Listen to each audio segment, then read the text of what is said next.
Welcome to Killer Women with your host, best-selling author, Danielle Girard.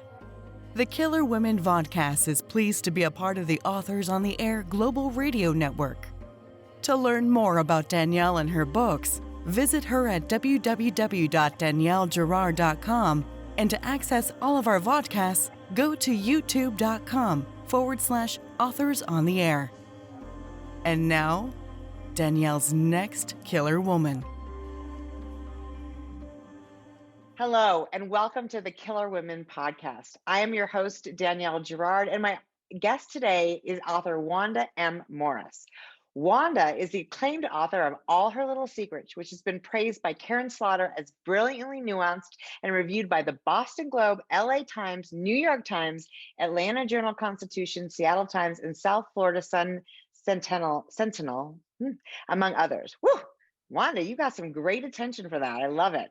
It was named as one of the best books of 2021 by Hudson Booksellers and selected as the #1 top pick for library reads by librarians across the country. It was serialized in Entertainment Weekly and a Marie Claire Book Club pick. Wanda is a member of Sisters in Crime, Mystery Writers of America, and Crime Writers of Color.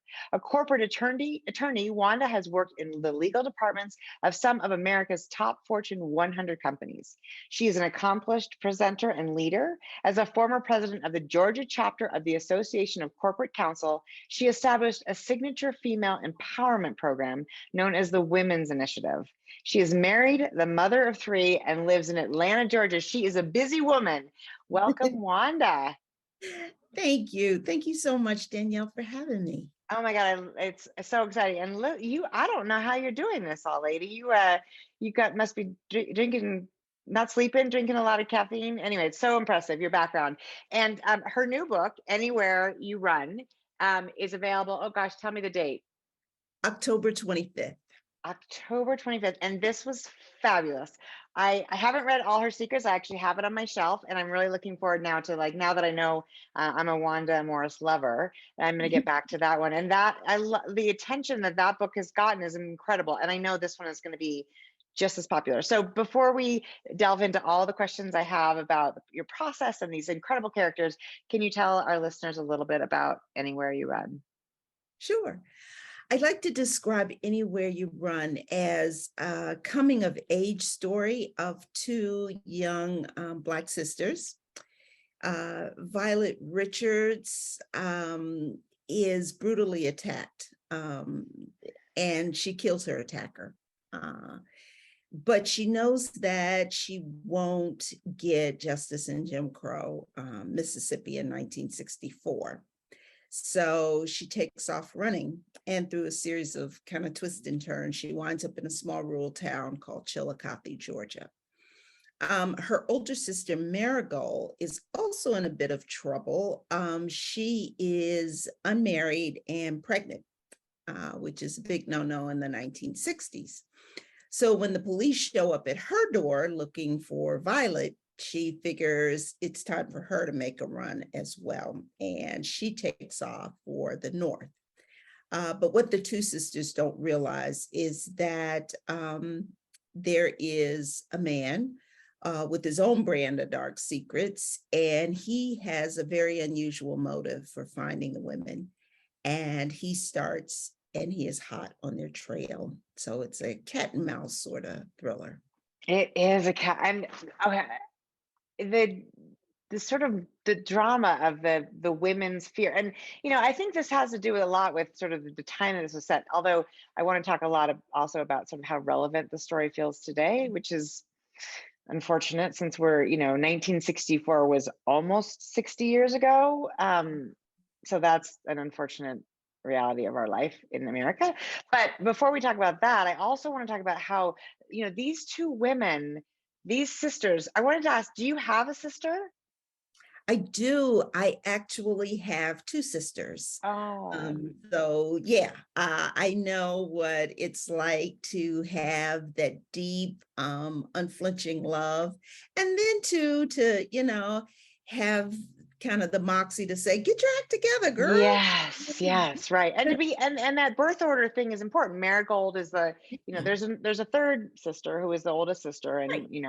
and they're the flower sisters, Rose, Marigold, Violet, which I love.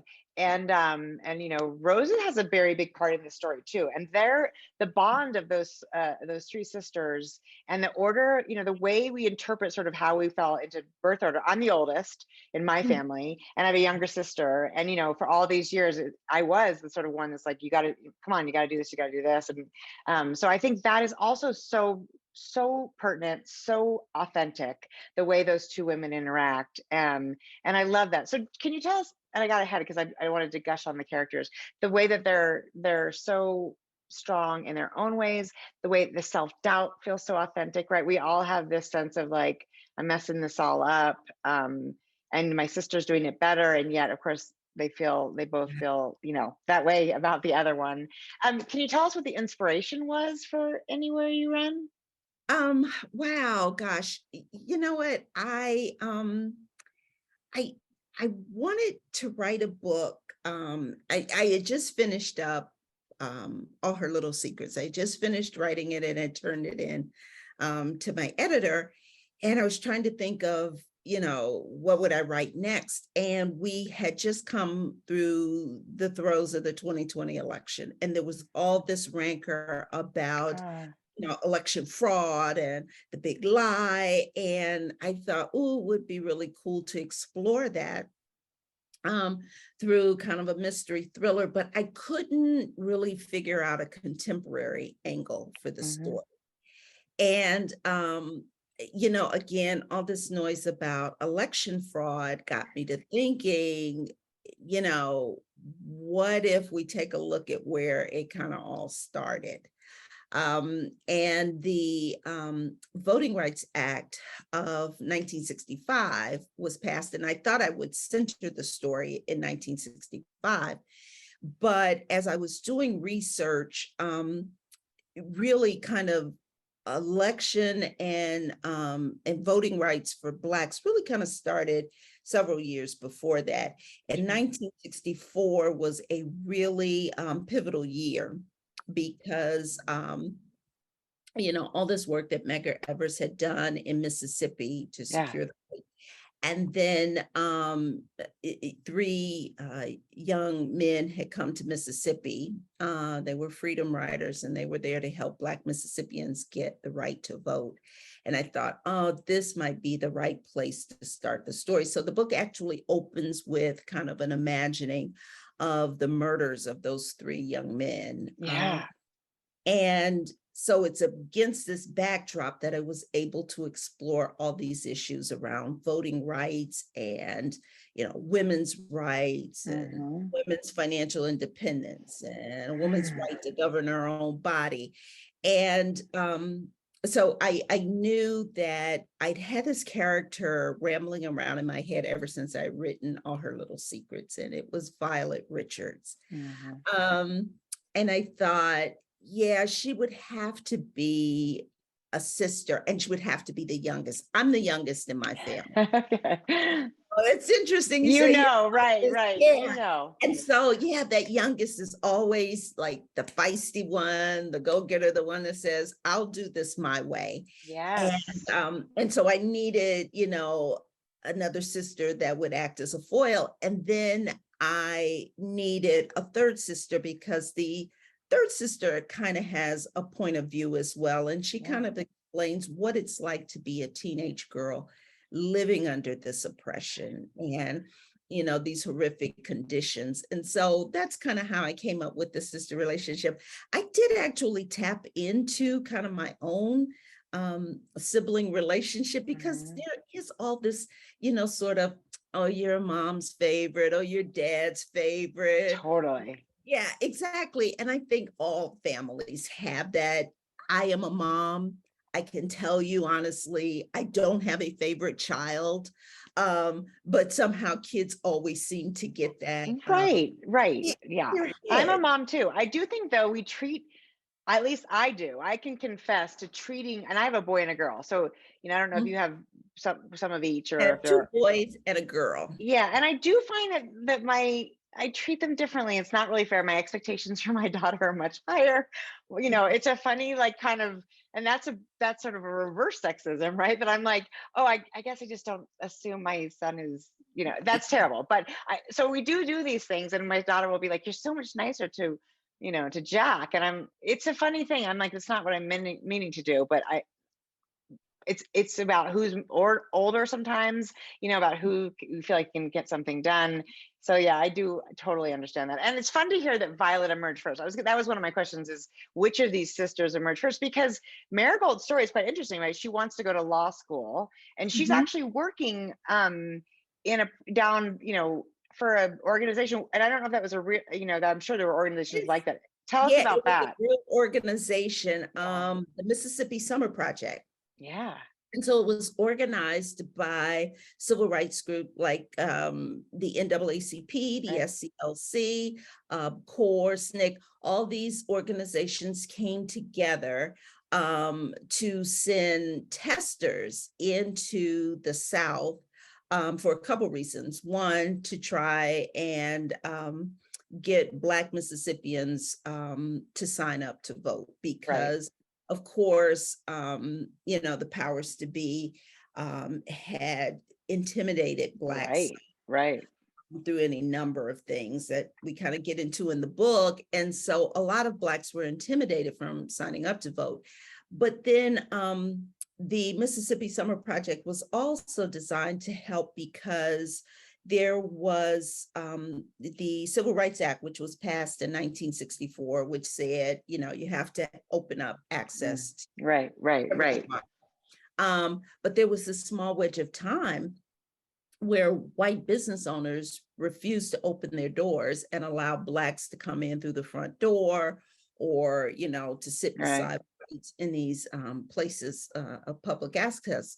So the Mississippi Summer Project also helped by sending in testers who would go in and try and register in hotels and see how it was going. Exactly. And so I kind of explored that and what that feels like too, when that the law grants you a right, but people still want to abide by the law. Right. And the people who are enforcing that law are definitely, the people who are supposed to enforce that law are, not going to enforce it. Right. There's the share. We have a lot of characters in this book. We have really wonderful characters who are, Black and white, who support these women and the new law and all that. And then we have people who say, well, no, that's not how we're going to do things here. And of course, that feels completely authentic. It feels completely authentic today, and we're gonna get to that. But I loved that part of her experience, because I felt like that was something that we hear about, things like that are still going on in terms of things like the Innocence Project, where people are going down and working with people who are illegally incarcerated or wrongly accused and all that. But it was interesting to see, of course, that's been around, and I loved reading about the experience. And it was, from Marigold's perspective, of course, it has its own little twist to that, and we're not going to tell you about that. You have to read the book because it's fabulous. But that would made it all the more interesting, right? The experience was very mixed for her. So and one of the things I love that you do in this book as well, and I think it's such a wonderful, it's such a truth, is the idea of sort of secrets, right? And it sounds like, I haven't read it, but her little secrets obviously also centers around, secrets and this sort of reemergence of the past, and that we bury something that never really stays buried. So I'm curious, is that a sort of a theme that interests you, and why? And because it's, oh man, I love a good secret. I love, and it's so funny. I probably shouldn't tell this story. My husband's going to kill me when he hears this podcast, but we went to brunch just yesterday with my in-laws, and like a family secret kind of rolled off somebody's tongue, and we all kind of everybody put their head at the same time, and I was like, ooh. And my husband was like, shh. And I was like, ooh, how nice. but I love, love, love a good family secret. And I think, to me, because all families are kind of real and raw and dysfunctional and messed up and Yeah. good and loving and all those other things, that, as a family unit, we try and keep the surface level of what the family is. You know, Right. we are good people, we are kind, we support each other.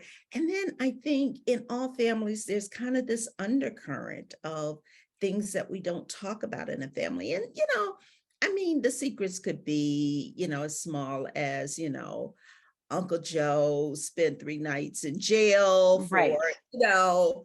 getting drunk and cursing out the mayor in the town square. But, they can also be something much deeper and things that impact the generations that come.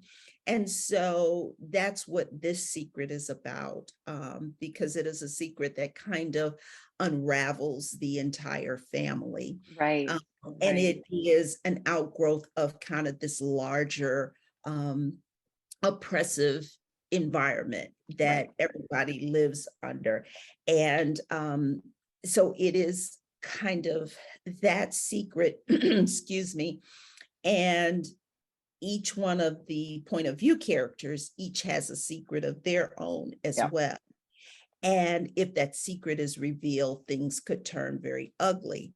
And so it is those secrets that kind of drive the narrative of the story, because if that secret is revealed, or what is that other family secret? And so I like secrets because they help to drive the tension and the narrative of the story. They do. And I think it's one of the things that's so interesting about secrets is that sometimes we keep secrets that we would actually be so much better served to share, particularly with like somebody close, like a sister. Exactly. And yet we carry some stuff. We don't share it. We're not. And actually, I think that's a thing about, and I think women, I don't know if this is actually true. Let me think about that. I feel like, I do feel like we're harder on ourselves. And I do feel like sometimes like things that would actually, our sisters would really understand, we hide because we think it's something sort of that's shameful. And some of these things are, I mean, it depends on who's judging us, right? They could be considered shameful, but I think the person that would be most apt to understand and embrace and help is the person that we sort of least want to tell. Exactly, because I think there's also that element that, not that you be judged, but that I don't want my sister to think less of me. Right. And I think that that's what these sisters are kind of, knee deep in, that, Totally. one sister thinks, oh, she'll judge me. And the other sister thinks, oh, I can't deal with her right now because she won't understand. Right. And that's unfortunate, because you're right, if they were to tell, and then they ultimately do come to a point where they all kind of confess their secrets. But the thread that keeps them together, despite these secrets that they withhold from each other, is that deep and abiding love that they have for each other. Family. And and on top of that, I think, one of the things that this book also features so incredibly well is loss, and the sort of, and in this case, and in that generation in Mississippi, the compounded loss. I'm sorry, I'm losing my little earbud. I mean, we are talking about loss on top of loss. And so many times I read these women and sort of the one more thing, and I thought, God, the strength of these women. I mean, the strength of the people that survived that time, who are still surviving that stuff. I mean, it is, and you do such a one. These aren't women who sort of beat their chests and say, look how strong I am. These are women who, they just move through it. And I love that. Every day and put one foot in front of the other to keep moving forward. And I think it's a testament to a lot of women. I think a common thread through both my books is this element of strength in women without, like you say, beating their chest and saying, I'm a strong woman, but just doing those everyday things it takes to survive and to get to the next day and to get to the next, Right. month or what have you. And I tried to deal with several different types of women in this book Yeah. too. Yeah. You have, the one sister, Marigold, who is kind of the stereotypical good girl of the Right. 1960s, which I Right. kind of turned that on its head. And then you have Violet, who is very sassy, but she has this very deep need to figure out what is it that I really am, who I am, and what is it that I want. And then you have other women like Lily, who Yeah. demonstrates the church's problem with gay and lesbian people. And Right. you have Betty Jean Kugler, who Yes. can't have financial independence. Right. Um, And and Lurleen up in Cleveland, Lurleen, exactly. she's And fabulous. yeah, and Lurleen, who, is still kind of doing the things she loves, but she's also constricted by where they live there in the Right. 1960s. Right. Right. And even though there's a sense that, Marigold has that once I move to the North, it'll be better because it won't live under, segregation and Jim Crow rules. She gets to the North and discovers, Yeah. She's yeah, another problem. Right. yeah, there's Right. another problem up here as well. Right, right. I think it's almost like what it made me think of is I feel like it's almost like now and only certain pockets of now even we have the privilege to be like we're gonna be strong women, right? We can Mhm. say, well, that's listen, but we've got everything working for us, right? I mean, we live in the right place, we have education, we have resources. These are women who had no education, no rights, no resources, and it wasn't a matter of choosing to be a strong woman. It was like that was all there was. You either curl up and die, or let somebody beat you to death, or whatever they're gonna horrible thing, or you do what these women did and you just muscle through. And that's one of the reasons why each of the girls, the sisters, are named after a flower, Mhm. because their mother lives with, all this horror in her everyday life. And so Right. when she brings a child into the world, she says, I'm bringing something beautiful into the world. Yeah. And so each of them is named after a flower. And it's just a small nod to exactly what you're saying, that, you know, I'm strong, but I'm limited. And so here's what I can do.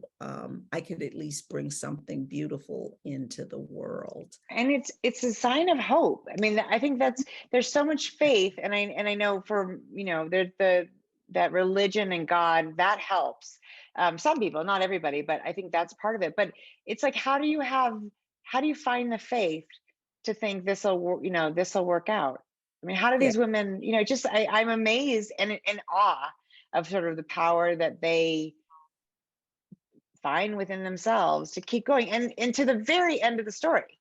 I mean, to the yeah. very last page, it's like, I mean, you did not tie us up into like, this is not like the end of the book and we're like, these women are free, everything's great. It's like, it's Oh, just, I mean, not that it's not realistic. Of course, it's not realistic, but it's a powerful ending too, because I think of the way, of where you left us. And again, we can't talk about it because I want people to read the book and feel what I felt, which is like, because that's the kind of book that stays with you. You think, oh my God, right?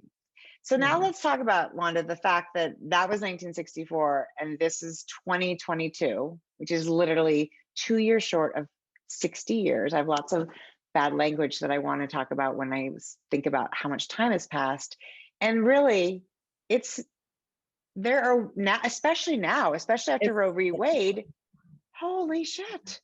exactly. I have a millennial daughter, and I was telling her recently, I was like, you now have less rights than I had when I was your age. And that's sad. That's sad. When you Yeah. think about, it was like what, 50 years ago that the Roe v. Wade decision came down. it was less than 60 years that the Voting Rights Act was signed into law. Yeah. The things that I talk about in this book seem eerily familiar to Yeah. what's going on now. And I think, what progress have we made and how it's slowly being ebbed away. Right. And just to go back to what you said about the ending of the book, I wanted to leave people with this hope, because there are a lot of dark moments in this book. I get it. My books tend to be that way. I Yeah. apologize to readers who find that way, but, Yeah. Well, there, I mean, it's not for, but I it's still, I tried mean, it. that's important depth. I don't want you to apologize Yeah, for the darkness, because I think that's what makes this feel so authentic. And it's not without, it's light. There's lots of funny and moments. There's that's lots what, of beautiful moments. I So don't try apologize. to leave readers with these moments of hope at the end of the Yes, book, you that, do. yeah, there will be something better. And particularly so with this book, Yeah. because so much feels so familiar to Yeah. where we are today. Mhm. And I have to keep believing that it's going to turn around, that the mistake that has been made with the Roe v. Wade Supreme Court decision is going to get righted. I have to believe, because if you don't, you could fall into a very, very dark place. To think Yeah. of all the people that fought so very hard for this, Yeah. sit back and watch their, granddaughters and their granddaughters, Right. And it is fall. a hard thing to have a conversation. My daughter's 22, and it's a really hard thing to explain to her. I mean, because I want her to look at her country. I mean, now she's old enough to be realistic about the very real shortcomings of being an American woman, which are Mhm. more real now than they've ever been before, Yes. for her at least. And, it's like, she's like, the thing she said to me that breaks my heart is that I actually have less rights than a gun. Right? Exactly. My daughter's in her 20s too, and we have that same conversation. Or the ease in which somebody, like you said, could go in and buy a gun. And, I think to myself, wait a minute, somebody who can't legally buy an alcoholic beverage can go and buy an AK-50. What world are we living in? That's right. What world are What we living in? living in. And so, yeah, I try and tackle things like that in my book, but I hope that readers understand that I'm trying to, one, point up the parallels, but I'm also trying to remain hopeful, because at the end of this book, the two women Are ultimately find some place. they do they actually, and that is exactly right.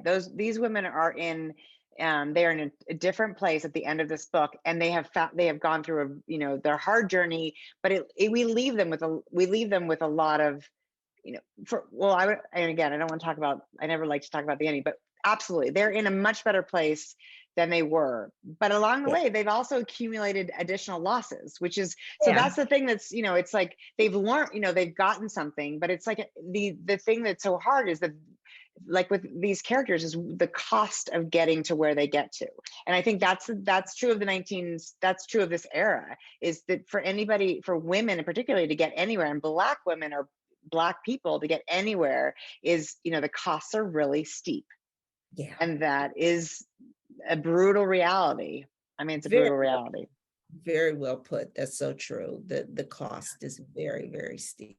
It is very steep. So tell us, Wanda, are you still a full-time corporate attorney?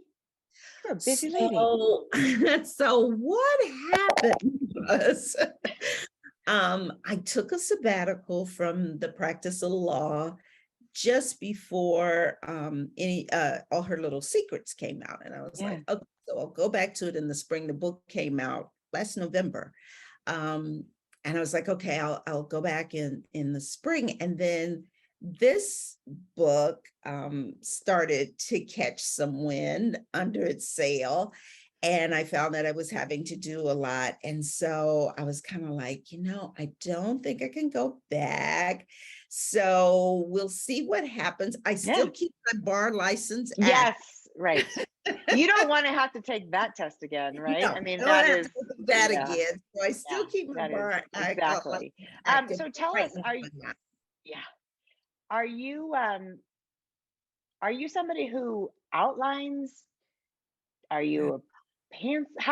What's your process? So I am a messy mix of both.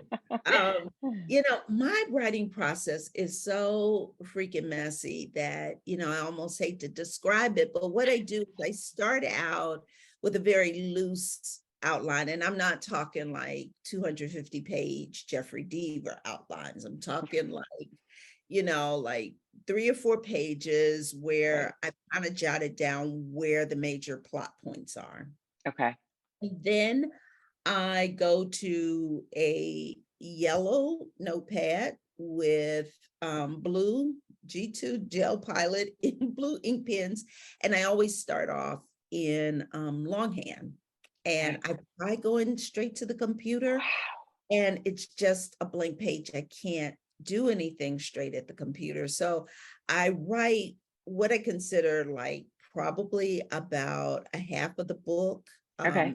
in hand, and then I put all that in the computer. But as I'm putting it in the computer, I start editing at Yeah, it that. changes. Right, right. So would you feel like the plot points that you've outlined are pretty much what the plot points end up being, or do they sort of change? What happens is they are usually there in some form or fashion, but they move around as I Mm-hmm. tell the story, because I like to keep the plot kind of twisting and Mm-hmm. kind of bobbing and weaving. And so I may move the tit poles around, so to speak. Yeah, Yeah. got it. Well, and it's interesting that you mentioned writing by longhand. I think there is something physiological about the writing long. I couldn't possibly do it, but I have heard that people feel that.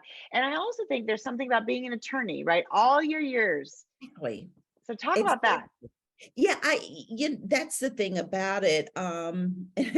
That's when I started to feel really old, because I would go to meetings, and like the lawyers who were in the meetings who had just graduated, a couple years out of law school, would just have their computers and they'd be there typing up notes. And then those of us who were dinosaurs would be sitting there with the yellow pads and the pens. I'm with you on the dinosaur part, so hold on. But there is something about that, because I'm accustomed to going to meetings and taking notes in Right. longhand. And so when I started to write my first book, I tried going to the computer, and I was like, maybe I just can't write a book. And then I was actually stuck in an airport. True story. I was stuck in an airport. I had a notepad and pen with me. I did not have my computer. I did not have my computer because my computer was at home. And I'm trying to think, I think I was either at the airport waiting for someone or doing something. Anyway, I pulled out the notepad, and that's where I wrote the very first scene. And I was Yeah. like, oh, okay, this is great. And then I got back home and I tried to go back to the computer, and I couldn't do it. But when I went to the notepad, and I was like, oh, I am a dinosaur. Well, it's funny that you talk about these, I almost called them kids. These kids sitting with their computers open. That's when you know I'm super old, right?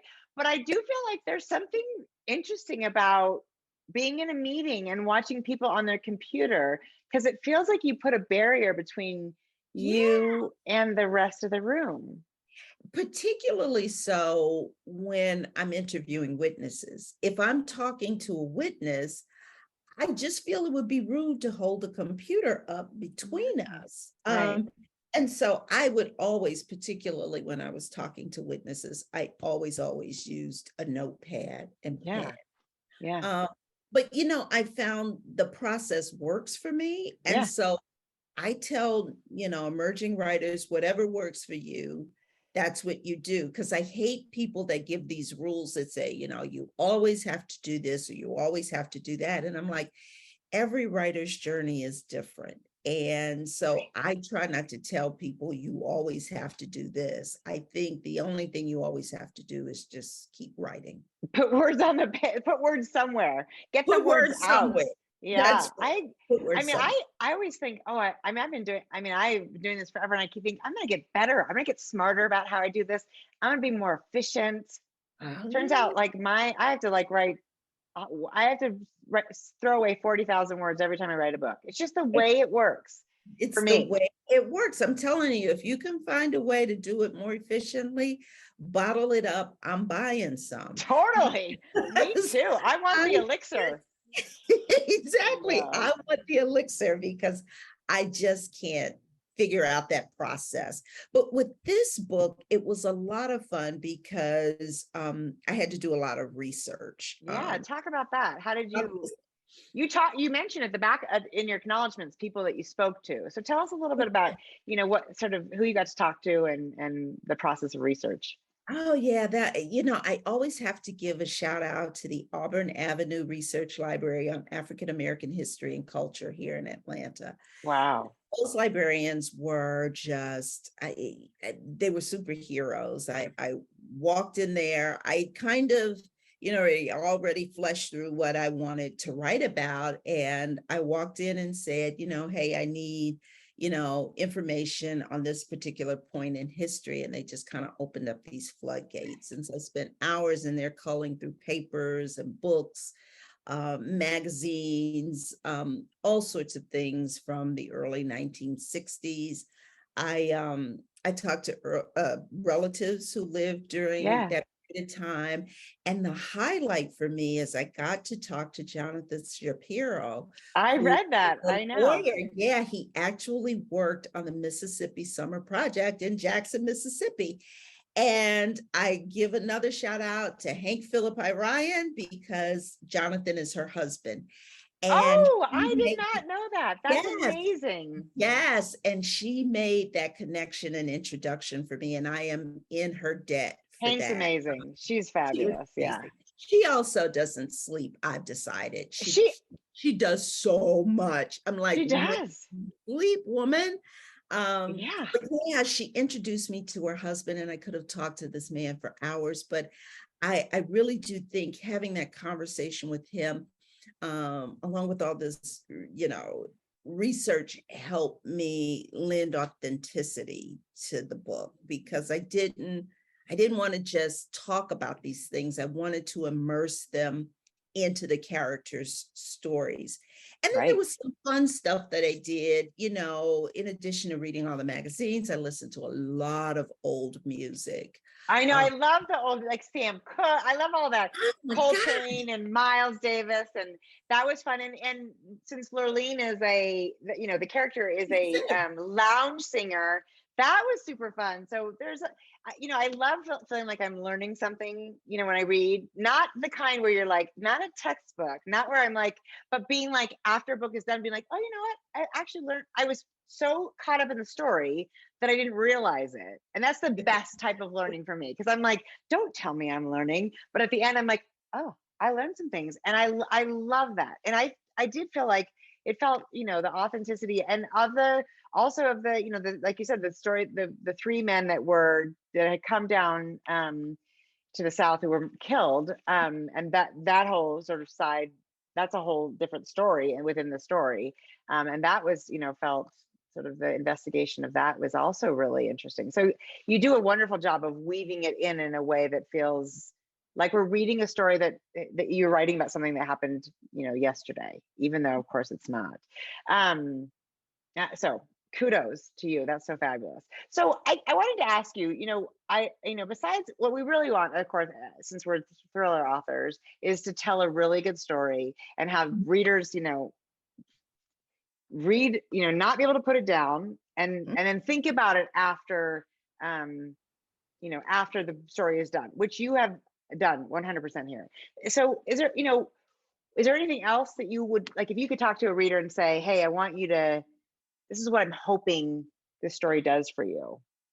Kind of a hard question. I hope that, readers will read the story and like you say, get a sense of what it was like to exist in that time period. Yeah. And then look at where we are and specifically where they are in this current time period. Right. And ask themselves, how can I be part of the solution? Because a lot of what happens in this book currently happens today. Right. And, if you don't want to be part of the problem, then be part of the solution. Right. And particularly for women, because sometimes I think we act against our own interest. God, isn't that true? Yeah, What I is know. up with us? Saying that, but like, look at where we are as women today and ask, did I contribute to this? And how can I help not do this in the future if I did?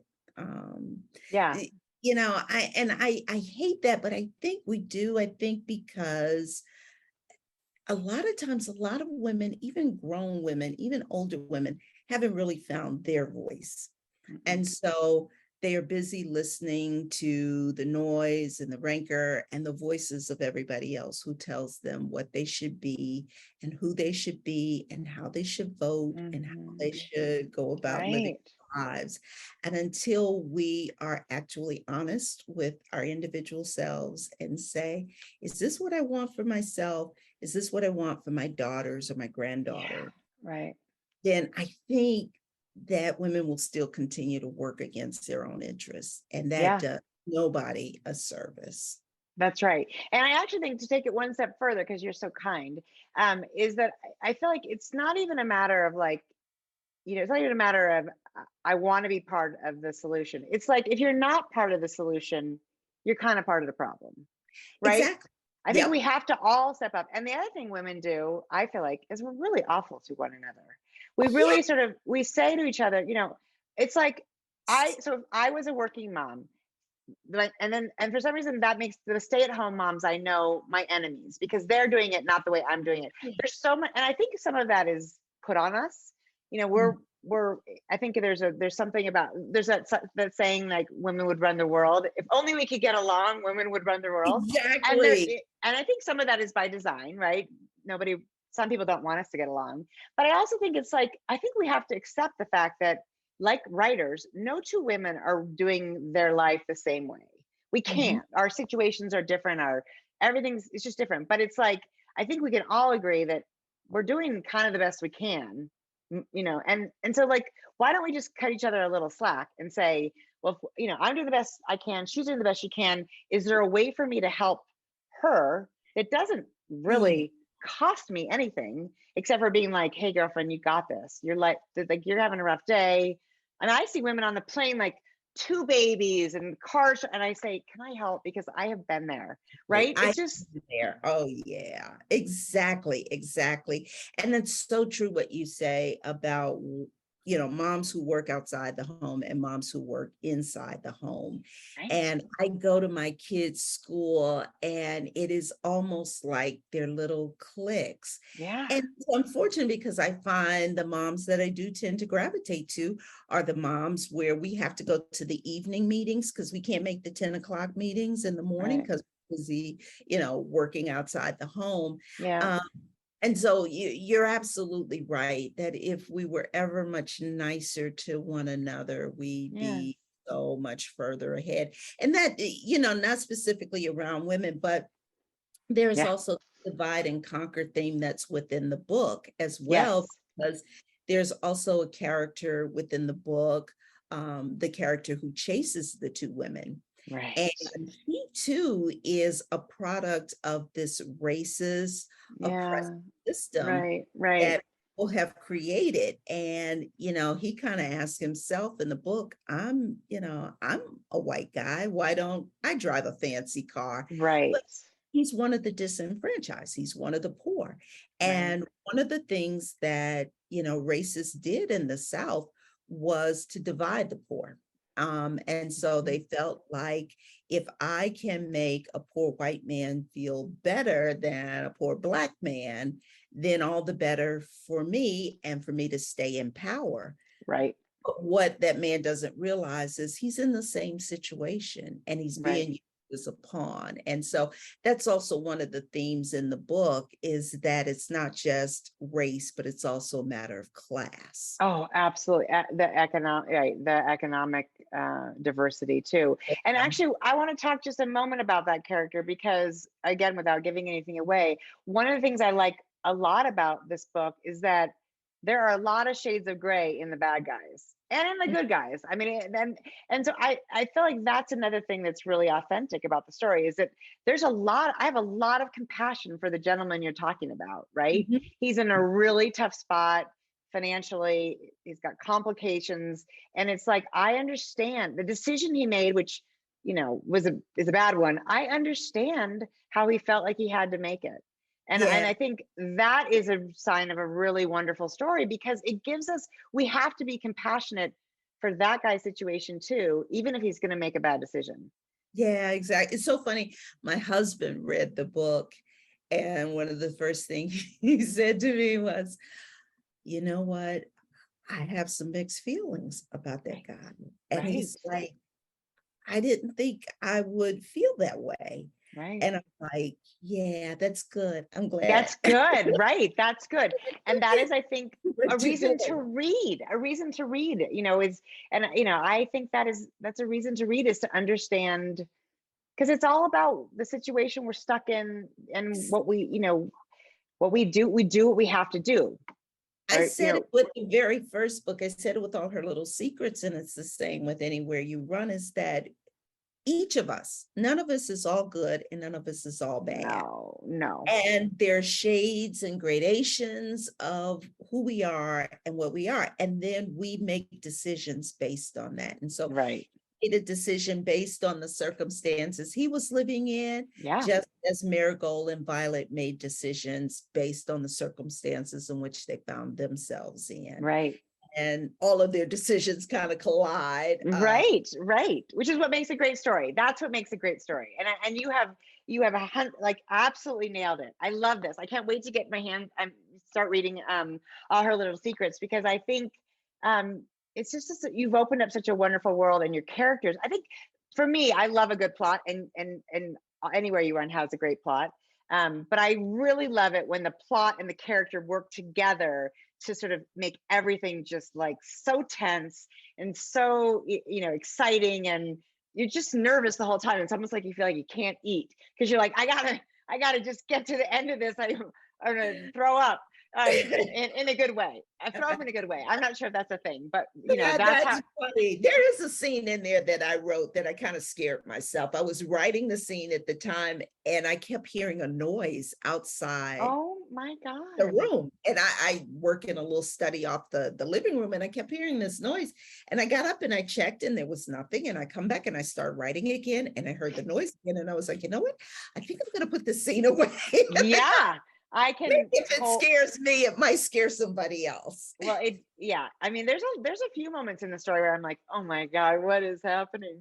So, and I read at night because I work on my books during the day and do this kind of fun stuff. And then so I literally I read from, I get in bed at like 8:30 or 9 and read until usually until the book is done or until like I pass out. But so then I'm, oftentimes if my husband's traveling for work, I'm like by myself, like, oh my gosh. And I have like a 10-pound puppy as my like defense mechanism, and I'm like, oh God. So but that's why I love thrillers, right? There's no bigger stakes than life and death, and that's what you're writing about. So it's so fabulous. So what is next, Wanda? What are you working on? Can you tell us anything about it? We're so excited. Oh, thank you. So I'm working on the third book. Please send prayers up. But it takes place in the present day. So it's a contemporary novel again. And it is about a young woman who has to rise above her own insecurities. She has a lot going on, and it makes her very insecure, and she has to rise above that when she discovers an illegal scheme that takes away the land and the generational wealth of Black people in Low Country, Georgia. Oh God, I love it. Oh my God. Do we know probably this time next year-ish? Is that about? I don't know. We don't have a date for Okay. it yet. So We'll let you write it before we start to demand it. But it is so that sounds phenomenal. I love that. I love that idea. And I can't wait to read that one too. So Wanda, tell listeners where to find you, social media, your website, all that good stuff. absolutely. My website is wandamorriswrites.com. And you can find me on Twitter as WandaMo14. I'm on Instagram as Wanda Mo Writes. And I'm on Facebook as Wanda Morris Writer. So please, I love hearing from readers. Please reach out if you have a comment. If you like the book, I always hear from people who don't like my books. Okay, too. Why is that? Right. Yeah, I'm like, really? I always say, like, if you like my book, write me. If you don't like my book, write me and send it to the wrong address. Would be great. Exactly. Right? Like the things that I get, I'm kind of like, oh, you might need a hobby. Yes. I know. It's all that, and it's all that anonymity behind the internet. They get to say something that they would never say in polite company. They would never say that to our faces. They would. I would like to think they wouldn't. Oh, Yeah. I've gotten so many of those. Those people. It's like Brene Brown says, if you're not up here on the stage with me, I don't care what you think. I love that she says that. I usually think, I'm like, I wonder how many books they've written. Okay, none. Okay, Yeah. so Yeah. move along. Yeah, move along. And not everyone's going to love everything we do. It's not the point. But I do think you're right. If you love Wanda's book, which I think you probably will, send her a note and tell her how much you love it. So that's fantastic. Wanda, it has been such a pleasure. I could talk to you all day to talk to you today. And we wish you the best of luck. And thank you so much for joining me. Everybody, anywhere you run, on October 25th. Yes. Is that right? October 25th, you're going to want to pick it up ASAP and pre-order it. It'll be available. So thank you so much for joining me today, Wanda. This has been Killer Women Podcast with Wanda Morris, and we will see you next time. Bye. Bye.